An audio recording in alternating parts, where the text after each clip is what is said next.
Hello and Assalamu alaikum. Today we will learn about the mapping skills and it is the video for grade 7. First of all, learning focus. The learning focus in this video is define scale and type of scales, how to measure distance and what are directions and bearings.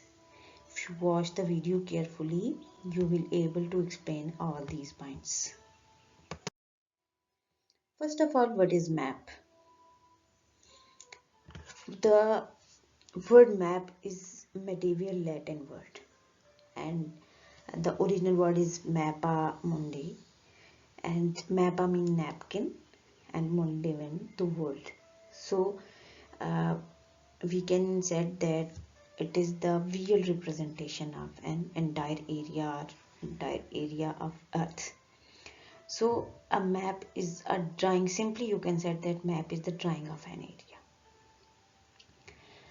ठीक है, या फिर जब हम किसी भी area को, ये ज़रूरी नहीं है कि वर्ल्ड मैप हो, जब किसी भी एरिया को या किसी चीज़ को हम एज अ ड्राइंग शो करते हैं किसी को गाइड करने के लिए या रिप्रेजेंट करने के लिए किसी चीज़ को, उसको मैप कहा जाता है. Maps attempt to represent various things like political boundaries, physical features, roads, topography, population, climate, natural resources, and economic activities. So, we have different types of maps for different things. Like, if we want to show the political boundaries, we make the world map. World political map. ठीक है, उस पर हम दुनिया के अलग अलग countries को दिखाएंगे. फिजिकल फीचर तो फिजिकल मैप होगा जिसमें हम फिजिकल फीचर्स को शो करेंगे. रोड मैप होगा, टोपोग्राफिक मैप होगा जिसमें हम लैंड फॉर्म को डिटेल से शो करेंगे, हाइट्स साथ में मेंशन करेंगे. पॉपुलेशन जिसमें हम डेंसिटी ऑफ पॉपुलेशन दिखाएंगे या स्प्रेड ऑफ पॉपुलेशन दिखाएंगे, वो पॉपुलेशन मैप होगा. Climatic map. So these are different types of map. The point is, what is the map? Map is the drawing of an area, or map is the visual representation of an entire area. So, just have a look on the history of map. The science of drawing map is called cartography, and map makers are called cartographer. ठीक है, ये जो जितनी भी map making होती है जिस भी टेक्निक से होती है, पहले तो विद हैंड्स होती थी. अब डिफरेंट टेक्निक्स को इस्तेमाल किया जाता है, मॉडर्न टेक्नोलॉजी से मैप्स बनाए जाते हैं. लेकिन जो भी जिस तरीके से भी बनाया जाता है, मैप मेकिंग की साइंस को कार्टोग्राफी कहा जाता है और मैप बनाने वाले को कार्टोग्राफर कहा जाता है. तो मैप एकदम से एज इट इज़ जैसा हमें मैप नज़र आता है ऐसा नहीं था, बल्कि इसके लिए बहुत से मेजर इवेंट्स हुए कार्टोग्राफी के, कि कार्टोग्राफी की भी एक हिस्ट्री है. तो हम मैप मेकिंग सीखने से पहले या मैपिंग स्किल से पहले अगर हम इन चीज़ों को सीखेंगे तो हमारे कंसेप्ट ज़्यादा इजीली क्लियर हो जाएंगे. So early human started making drawings to help them remember how to get to the best fishing spots or to avoid areas with poisonous snakes. सबसे पहले इंसान ने तब ड्राइंग्स बनानी शुरू की अपने पास याद रखने के लिए, या फिर समटाइम जहाँ वो जाते थे ये याद रखने के लिए कि यहाँ हम आएंगे तो यहाँ हमें ज़्यादा फिशिंग स्पॉट, ये बेस्ट फिशिंग स्पॉट है, तो उसके लिए उन्होंने वहाँ ड्राइंग्स बनानी शुरू कर दी. या फिर ये याद रखने के लिए कि यहाँ कोई ख़तरा है, उसके लिए उन्होंने निशान बनाने शुरू कर लिए. तो ये बेसिकली मैप मेकिंग का. अब Aristotle gave the idea and proof that the earth has a spherical shape. पहले इंसान समझते थे कि ज़मीन जो है वो गोल नहीं है बल्कि ये चौकोर है, इसलिए कि उनको कहीं भी ये नहीं लगता था कि ज़मीन गोल है. बट एरिस्टोटल वो फर्स्ट पर्सन था जिसने ये आइडिया दिया कि earth is not flat piece of land, it is spherical in shape. और इसने इसका एविडेंस क्या दिया? ल्यूनर इक्लिप्स के ज़रिए प्रूफ किया कि जब इक्लिप्स के दौरान ज़मीन पे जो साया पड़ता है वो चूँकि गोल है, तो उससे ये साबित होता है कि अर्थ फ्लैट नहीं है बल्कि स्फेरिकल शेप में है. Almost 500 years ago, the printing press was invented and the printing of maps started. Printing के बाद मैप मेकिंग जो थी वो ज़्यादा इंक्रीज हो गई और ज़्यादा लोगों के लिए मैप जो था वो अवेलेबल होना शुरू हो गया। Before the printing press all maps were drawn by hand. Printing help make maps more accurate and make it easy to use for all. The earliest known maps were drawn on clay tablets in ancient Babylonia about 4,000 years ago. The oldest recorded drawings that show a way to get somewhere was found on a cave wall, painted over 8,000 years ago. It shows building and a volcano. तो अभी तक का जो record है उसमें 8,000 years ago map making start हो गई थी। अच्छा, अब इसमें आपको मैं 3 अलग अलग टाइप्स के मैप दिखाती हूँ। तो फर्स्ट जो रिकॉर्डेड मैप, जो एक एक्यूरेट मैप हमारे पास आने लगे, उसमें फर्स्ट था एनेक्सिमेंडर्स मैप। अच्छा, अब it was the map of the known world. Known world mean जितनी दुनिया को वो जानते थे सिर्फ उतना ही मैप था। It was not an accurate as maps today, but it showed what was known at that time about different countries, oceans and earth. आप इसमें देख भी सकते हैं कि ये सिर्फ अर्थ के एक स्पेसिफिक एरिया का मैप है, जितने एरिया को वो जानते थे। नॉन वर्ल्ड जितना उस टाइम तक डिस्कवर हुआ था उसका मैप बनाया गया था। सो फर्स्ट जो एक्यूरेट मैप जिसमें लैंड और वाटर को अलग अलग दिखाया गया वो एनेक्सिमेंडर्स मैप था। सेकेंड था मैप ऑफ पटोलमी। आप यहाँ पिक्चर्स भी देख सकते हैं। The idea of using vertical and horizontal lines on a map to identify your position was first used by Ptolemy about 1900 years ago. His map didn't include the whole world, just the part he knew.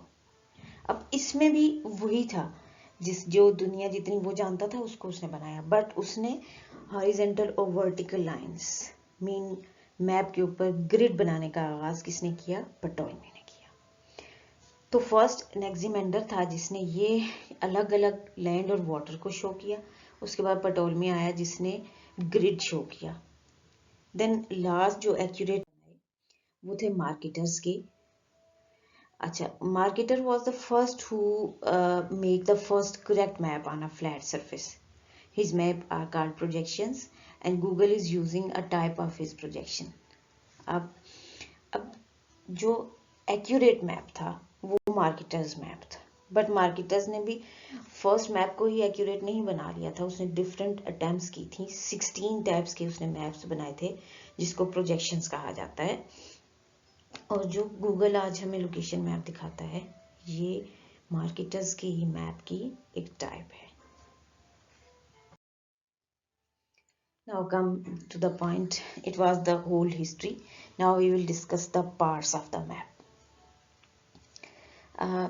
There are 5 basic parts of the map. जब हम किसी map को देखते हैं, अगर आप अभी इस वीडियो को देखते हुए भी किसी मैप को अपने सामने खोलें तो सबसे पहले जो चीज़ उसमें हमें नज़र आती है वो उसका टाइटल होता है। टाइटल वो हेडिंग है जो ये दिखा रही होती है कि ये मैप क्या चीज़, किस चीज़ पे फोकस कर रहा है। जैसे उस मैप में तो बहुत सी चीज़ें होंगी ना, बट बेसिकली वो क्या दिखा रहा है। अगर वहाँ लिखा है द वर्ल्ड पॉलिटिकल तो इसका मतलब है कि वो कंट्रीज ऑफ द वर्ल्ड दिखा रहा है। अगर वो द वर्ल्ड फिजिकल लिखा है तो इसका मतलब है कि वो फिजिकल फीचर्स को दिखा रहा है। अगर द वर्ल्ड क्लाइमेटिक लिखा है तो इसका मतलब है कि ये क्लाइमेटिक मैप है। सो फर्स्ट ऑफ ऑल जो इम्पोर्टेंट थिंग होती है, जो हमें देखना होता है कि ये मैप हमें क्या दिखा रहा है, वो उसका हेडिंग या टाइटल होता है। सेकेंड थिंग इज मैप की आर लेजेंड। अच्छा, अब मैप पे डिफरेंट सैम्पल्स बनाए जाते हैं। अब एक मैप के ऊपर ये पॉसिबल नहीं है कि उसमें हर चीज़ को लिख के दिखाया जाए या हर चीज़ के लिए कोई ड्राइंग बनाई जाए, उससे मैप को रीड आउट करना बहुत मुश्किल हो जाएगा। तो उसका आसान हल ये निकाला गया कि की और लेजेंड्स दिखाए जाते हैं मैप पे। अब की क्या होता है? सिंबल्स, और लेजेंड्स होते हैं things like the scale and compass rules. तो मैप को रीड आउट करने के लिए, जैसे आपकी बुक के साथ की बुक होती है समटाइम जिसमें उसका सोल्यूशन होता है, तो उस मैप के ऊपर किस चीज़ को शो करने के लिए क्या सिंबल बनाया गया है उसको क्या कहा जाता है? की एंड लेजेंड्स होते हैं जो मैप को स्टडी करने में हेल्प करते हैं वो चीज़ें जो गाइड करती हैं मैप रीडिंग में उनको की या लेजेंड कहा जाता है, और ये एक साइट पे बनाया होता है जिसके ऊपर की या लेजेंड के वर्ड्स भी यूज होते हैं. थर्ड है scale indicator. Now all of you know that it is not possible to draw the whole world on actual size on a paper. इतना बड़ा पेपर तो नहीं आएगा कि पूरी दुनिया को एक्चुअल साइज में दिखा दें हम बना के. सो क्या किया जाता है, कुछ कैलकुलेशंस की जाती हैं कि इतनी बड़ी दुनिया को इतने छोटे से मैप पेपर पे कैसे ड्रॉ किया जाए कि उसको पढ़ने वाला उसको पढ़ के अंदाज़ा लगा ले कि ये तो शेप है बट एक्चुअली इसका साइज क्या है. So these calculations that make a link between the actual size and the size of paper is known as scale. Then grid. A map's grid is a series of imaginary horizontal and vertical lines. ये जो network of lines होता है, horizontal और vertical lines जो होती हैं, और जो आम लोगों के देखने में लाइंस हैं, but for geographers these are longitudes and latitudes. तो लॉन्गिट्यूड्स और लैटिट्यूड्स को कंबाइनली ग्रिड कहा जाता है. Then compass rose and north arrow. अब उस मैप की डायरेक्शन क्या है, उसको नॉर्थ कहा जाता है. तो orientation of a map is important to know. It is a tool that show us the conditional direction. Usually it is shown by a compass rose और बाय एन. आपने मैप पे देखा होगा या तो एक कंपास रोज बना होता है या एक एरो के साथ एन का वर्ड यूज किया होता है. ये नॉर्थ है उस मैप का कि इस मैप को हमने किस डायरेक्शन से किस डायरेक्शन में रीड आउट करना है. So these are the 5 basic parts of any map. Now in this lesson the main focus is scale. Scale is the relation between the actual size and the size of the paper. It helps us to read the map and calculate the actual size or distance. वही कि इतनी बड़ी दुनिया को या किसी भी चीज़ को, फॉर एग्जांपल आप लोग किसी बिल्डिंग का मैप बना रहे हैं, किसी एक रूम का भी इवन मैप बना रहे हैं, तो ये पॉसिबल नहीं है कि इतने बड़े साइज का पेपर हो कि आप एक्चुअल साइज में उस चीज़ को ड्रॉ कर सकें. सो क्या किया जाता है कि कुछ कैलकुलेशंस की जाती हैं कि उस एक्चुअल साइज को कितना रिड्यूस करके इस पे दिखाया जाए. सो उन कैलकुलेशंस को क्या कहा जाता है, स्केल कहा जाता है. तो सिंपल वर्ड्स में आप स्केल को ऐसे डिफाइन कर सकते हैं कि scale is the relation between the actual size and the size of paper. अच्छा, अब स्केल को सिर्फ ऐसे, अगर एक जो मैप बनाने वाला है वो तो स्केल बना लेता है बट वो मेंशन नहीं करता कि इसकी कैलकुलेशन क्या है, तो फिर मैप रीडिंग करने वाले को समझ नहीं आएगी कि एक्चुअली ये साइज कितना है. सो हमेशा मैप के ऊपर उस स्केल को शो किया जाता है, और मैप को शो करने के 3 तरीके हैं. फर्स्ट इन वर्ड्स, जैसे 1 centimetre is equal to 1 kilometre, as a ratio and as a line. ये 3 तरीके होते हैं जिससे मैप को शो किया जा सकता है. वर्ड्स में सिंपली जो कैलकुलेशन है उसको लिखा जाता है. रेशियो में उसको कन्वर्ट किया जाता है. जैसे यहाँ 1 किलोमीटर है तो किलोमीटर को सेंटीमीटर में एक्सचेंज करके यहाँ पे लिखा गया है. फिर एज अ लाइन है तो एक लाइन ड्रॉ की जाती है सिंपली, और जो उसकी कैलकुलेशंस को दिखाती है कि ये लाइन कितने एरिया को शो करी है. Now what is direction? Direction is used to determine where things are in relation to other things. For geographic purpose, the direction is more specific. It can describe the position. अब direction आप लोग science English में भी पढ़ चुके होंगे कि direction different आप वेज में दिखाते हैं, on, in, beside, up, down. लेकिन जियोग्राफी में ये मोर स्पेसिफिक हो जाता है, पोजीशन ऑफ समथिंग. ठीक है, तो डायरेक्शन क्या है, that describe the position of something. जैसे प्लेन है, एक लैंडफॉर्म है, तो वो कहाँ है उसको क्या कहा जाता है, डायरेक्शन कहा जाता है. लेकिन जियोग्राफी में जस्ट अप, डाउन, साइडवेज या राइट लेफ्ट नहीं यूज होगा, बल्कि उसके लिए स्पेसिफिक पॉइंट्स यूज होंगे. ठीक है, जिनको हम आगे एक्सप्लेन करते हैं. नाउ डायरेक्शन कैसे हम कैलकुलेट करेंगे? नॉर्मली तो हम देख लेते हैं अप, डाउन, साइडवेज, ये सारी पोजीशंस, बट जियोग्राफी में डायरेक्शंस को कैसे कैलकुलेट या मेजर किया जाता है। तो ज्योग्राफी में an instrument containing a magnetized pointer that shows the direction of magnetic north and bearing from it is called a compass। Geography में कंपस यूज होता है जो कि कौन सी पोजीशन दिखाता है, नॉर्थ की पोजीशन दिखाता है, और उसके हिसाब से बाकी पोजीशंस खुद ब खुद कैलकुलेट कर ली जाती हैं कि साउथ ईस्ट और वेस्ट कहाँ होंगे। लेकिन डायरेक्शन क्या चीज दिखाती है, कंपस दिखाता है, और कंपस सिर्फ नॉर्थ एरो इस पे लिखा होता है जो कि नॉर्थ को मेंशन करता है। Now what are the cardinal points? Earlier मैंने आपको बताया कि ज्योग्राफी में सिर्फ राइट लेफ्ट या अप डाउन यूज नहीं होता बल्कि स्पेसिफिक पॉइंट्स यूज होते हैं। तो डायरेक्शंस जो हैं, डायरेक्शंस जैसे right left up and down को ज्योग्राफी में north south east and west कहा जाता है, और these are the cardinal directions. So what are the cardinal directions? The direction in geography which are shown by compass are known as cardinal points, and there are four basic cardinal points: north, south, east and west. So cardinal points are the basic directions, and there are four cardinal points. Now what are the ordinal directions? Ordinal directions are halfway between each cardinal direction, and there are 12 ordinal points. For example, northeast, northwest, southeast, southwest.